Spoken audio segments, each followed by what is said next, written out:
Hi everyone, my name is Brooke and welcome back to my channel. I am a 3-time Disney Cultural Exchange Program alumni, and today we are going to be talking all about what you should be wearing for your Disney traditions in 2023. Disney look guidelines, what you can and can't wear, as well as a sneak peek of what I'm debating wearing for my own next traditions in July 2023 when I do my next Disney program. Over the last few years, Disney look has changed so much, especially after the pandemic. Disney added the 5th key of inclusion and they really integrated that into the Disney lookbook. And I'm really excited to tell you all about some of these changes if you haven't already heard about them, as well as give you some examples of what you should wear to traditions and what I will be wearing. Let's start out with what the heck is traditions. Traditions is your first official day as a Disney cast member. It's kind of your introduction into the company, if you will. It's your first day of training, and if you're a Disney College Program student, this training is going to happen at Flamingo Crossings, and if you are a cultural representative program or a part-time or full-timer, you're going to have traditions at Disney University. Disney's Cultural Exchange Program is also going to have traditions at Flamingo Crossing, and I believe the Academic Exchange Program will also have it at Flamingo Crossing too, but that program hasn't restarted since the pandemic yet, so we don't know 100% for sure. If you are doing traditions at Flamingo Crossing, be aware that it is going to be very, very cold in there. The room is freezing and you're just going to be sitting the whole time. You're not going to be walking around really too much except when there's like breaks and stuff, so that's important to note. But if you are doing traditions at Disney University, everything works a little bit differently and you will actually be walking, so be prepared that whatever you're wearing, you may be outside in the Florida heat for a long period of time, or if you're doing it in January, you may want to bring a jacket for that period of time. So just be aware depending on where you're doing traditions and what time of year you're doing it and all that kind of stuff. So for traditions, you do need to abide by the Disney look. And the Disney look is a set of guidelines, basically a dress code that Disney puts out for their cast members to abide to, so everyone is looking nice, neat, professional, and put together. The Disney look is relevant when you are in your assigned costume for your location, as well as when you are a quote-unquote non-costumed cast member, which is when you are dressing in business attire. Disney does also provide this lookbook for you when you get your itinerary about 1 to 2 weeks before you arrive. So if you are looking for anything specific about it or really unsure of something, wait for that lookbook to come in your itinerary, or you can search it online as well so that you know what you need to prepare for and you can look at all these guidelines yourself. Going through this video today, I did go through the lookbook beforehand, the current one, and wrote my notes based on that for this video, so this is relevant to the lookbook that was the most recent one. So before we get into what clothes you should wear, let's talk a little bit about what your general body should look like. So starting with hair, your hair does have to be in a naturally occurring hue. So this could be reds, blondes, browns, blacks, whatever. It's not gonna vibe if it's like a bright green or bright pink or something like that. It does need to be in a naturally occurring hue. Your makeup should be blended and neutral. Now, I've noticed over the last few years, they have been very lenient on this, but that's not to say they're necessarily going to be every single time, so I don't want to push you in the wrong direction. My makeup here, from my experience, the makeup I'm currently wearing today would be fine, but it's not technically part of the Disney look standards. If I were to get rid of the sparkly gloss I have on my lips, tone down my highlighter a little bit, and then I have false lashes and eyeliner on, I would take both those off and just do mascara. That's gonna be your best bet for just a simple Disney look. You can wear foundation, I have blush, I have bronzer on. Eyeshadows are fine if they're neutral colors, no sparkles added to them. And lipstick, once again, stick with those neutral colors and a color that matches your outfit. So I just have on like a nude right now, and I do have a lip gloss on. Lip gloss, in theory, is fine as long as it doesn't have a sparkle in it like mine does today, because I mean, I'm not Disney look yet, so I'm gonna go fancy while I can. I personally do not have any tattoos, but if you do have any tattoos, they are going to need to be covered if they are larger than the bottom of your hand to the tip of your finger. So let's say it's on your arm and you can cover it with your full hand. then it's fine, of course, as long as it is appropriate. This is more relevant for when you're in your costume later, but for sunglasses, you're gonna wanna make sure you have a pair of black or tortoiseshell sunglasses if you are outside, and they cannot be mirrored. So that means that you can't not be able to see your eyes through them. You'll know what I mean when you see a pair of mirrored sunglasses. They can't do that. You have to be able to like see your eyes through them. They can't be completely opaque. And that has always been a part of the Disney look guidelines, and you can get a cheap pair of these sunglasses anywhere. I actually recommend getting a cheap pair in case they get lost, you put them down somewhere, they get broken, whichever. Go to Walmart, get a cheap, like less than $10 pair of sunglasses, and it will do you well for your program or your job if you are a part-time or full-time cast member. So now let's talk about business attire for Disney. And business attire means a lot of different things to a lot of different people. Obviously, I have never had to dress a man for traditions because I'm not. So if you are a man, I highly recommend a button-up shirt, dress pants, and be done. You don't need like a tie necessarily, but like a nice button-up shirt and dress pants would be more than okay. Now for women or those who would like to dress in more feminine style clothing, you can wear a suit, just like I just talked about for more of the men's style. So this could be just like we just talked about with the men's style, a button up and dress pants. You could totally do that. One of the most simple basic options that is just like you can't mess it up, basically it's gonna be fine no matter what, is a pair of dress pants, a nice shirt. In this case I have on just a black bodysuit that isn't too low cut, and a blazer. You can't mess that up. Blazers can also be really fun. You could get different styles, different colors.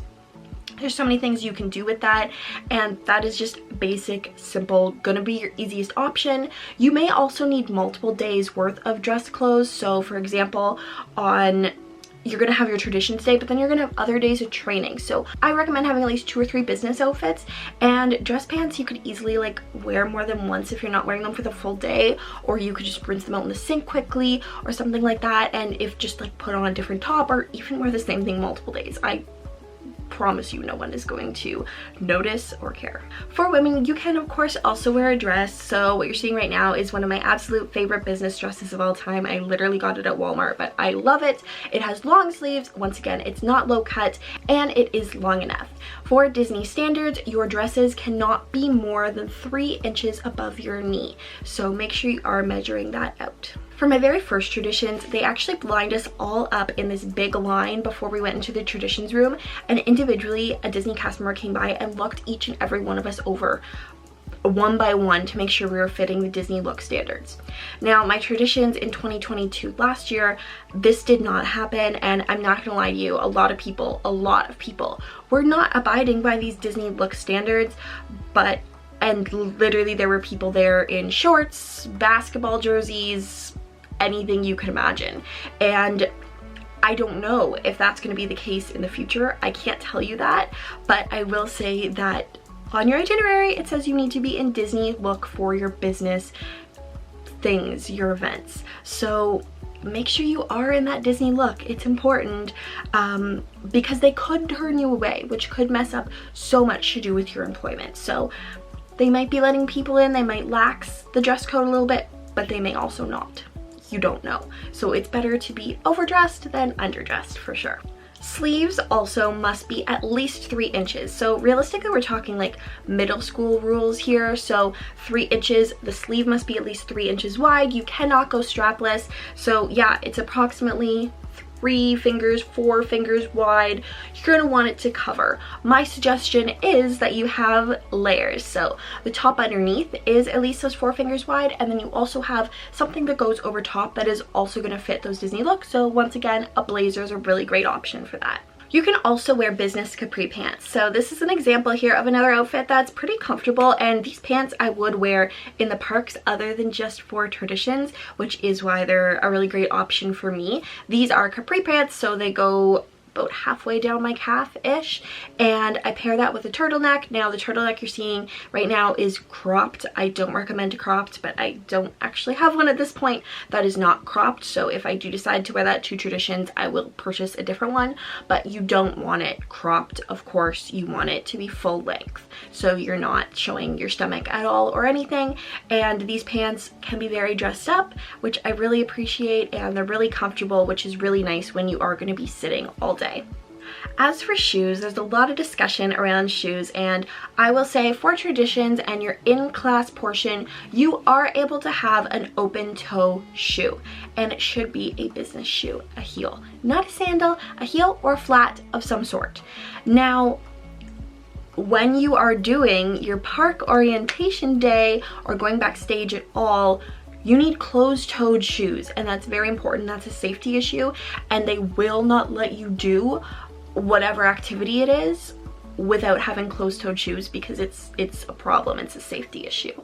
So my suggestion is, if you have a pair of heels already with an open toe that you want to wear, do that. But if you don't, go out and buy a pair of shoes that has a closed toe. That way they're a lot more versatile for all your different business days. Now, personally, if you're going to be walking around a lot, I recommend just going with flats. There's no shame in wearing flats. You don't need to wear a heel.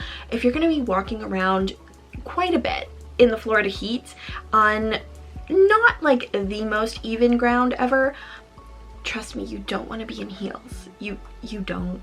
You really don't. You want to be in flats. If you are having traditions at Disney University, please do not wear any major heel. You're going to want to be in a flatter shoe. If you are at Flamingo having your traditions, heels okay. And that's just my suggestion. That's not a Disney thing. So some of my favorite shoes, I do have these white strappy heels that I wore last year for traditions that I really loved. They're really comfortable. They're not too much of a heel, but they're just very simple and cute. They're white. They're really nice. I also just have my plain black flats. Nothing wrong with these. And then I have these little booties, and I love these booties. They're from Forever 21, and they work perfect with so many different business outfits, especially if you're wearing dress pants. Now, I am wearing leggings in the shot of them that you're seeing, so it is gonna look a little weird, but with dress pants, these look so nice and are just a really comfortable shoe as well. So cute little pair of booties, a nice heel, a flat, whatever you're comfortable in is gonna be the most important. Obviously it needs to look nice, but also be comfortable for you too. When it comes down to other elements of dress, you are allowed to wear one necklace with a small pendant, and this should be a dainty necklace. So for example, I have on my own little touch of Disney that I added to these outfits. So I have on my gold B chain, and there is a little Mickey Mouse on it, and that is totally okay. You're also allowed to wear two dainty type bracelets, and this would not be like beaded friendship bracelets. I'm sorry, you can't bring your Eras Tour bracelets to traditions, but the bracelets you're seeing now are from Bauble Bar, and they're very dainty gold. They match the necklace. Very nice. You're also allowed up to 2 piercings in each ear. No other piercings at this point are allowed. Those 2 piercings in each ear can be wherever you would like in the ear, so they don't just have to be 2 lobe piercings. They could be 2 piercings wherever in the ear. I just have my ones. I have silver ones in right now, but if I'm wearing all the rest gold jewelry, I would probably switch those out too. As for rings, you're allowed 1 ring on each hand, with the exception of an engagement ring and wedding band. Those count as 1. So you're allowed the wedding band and engagement ring. Those count as 1. Otherwise, it's 1 ring on each hand, and those should also be stylish and nice. Nail polish, it does need to be a solid color, but it can be any solid color you would like. And your nails shouldn't be too long either. You definitely can get acrylics or gel or whichever, but just keep them really short. I would personally just paint my nails. If you are going to be in a role though that has to deal with food service, you can't have any nail polish whatsoever when you're actually in the role. So be aware of that before you go out and spend so much to get your nails done with a nice shellac or something, and then you have to take it off right away, because as soon as you start training, like 3 days later for your actual job, you can't have nail polish. Important to know. Your hair should also be up for Disney look if it goes past your shoulders. So my hair length right now is a little iffy. In the end, if I had a name tag on right now, it would go right here and my hair would cover it. which would not be good, which means that I would have to put my hair up. Now, obviously the simplest way to do this is just gonna be in a ponytail, which you can make look super nice and elegant, and it doesn't have to be a fancy ponytail, just up, pull out some strands at the sides, you're good to go. Another way that I personally like to do this is a big claw clip. Whatever color matches your outfit, nothing too crazy, just a solid color clip. White or black is obviously your safest bet, but if you do have some sort of not too bright color that matches your outfit really well, you can do that too. I do plan on getting, there's this red one that I love it, that will match the Canada costume perfectly for my cultural representative program, and I'm like, I might need that because claw clips are my life. And as for finally what I will be wearing to my own traditions, I haven't fully decided yet. We'll see, it may even be a spur of the moment decision, but basically I'm deciding between 2 outfits, and the other one I might just wear the other day of training. So it's just the first outfit you saw with the dress pants, the bodysuit, and the blazer. I may end up getting a t-shirt bodysuit just because the long sleeves with the blazer feel like a little much to me, so I might end up switching that. I really like my gray kind of plaid blazer, but then my purple one is also really, really nice, so I don't know.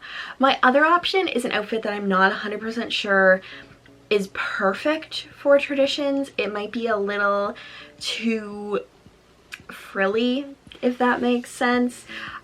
It is this beautiful, beautiful dress I got off of Amazon. It's a full maxi dress, so it goes right to the floor, but it's gorgeous. I mean, technically it fits all the requirements, but I don't know if I would personally consider it business professional. So I'm not sure if I'm gonna wear that yet, but I might. There's a chance I might. I really, really love that dress, so we'll see how it goes. Let me know in the comments below though which outfit of all the outfits you saw me try on you think I should wear for my traditions. And who knows, maybe you guys can help me decide, because I truly have no idea. So thank you so much for watching. I hope this video helped you out a little bit getting ready for your own traditions, and I hope you have a magical rest of your day.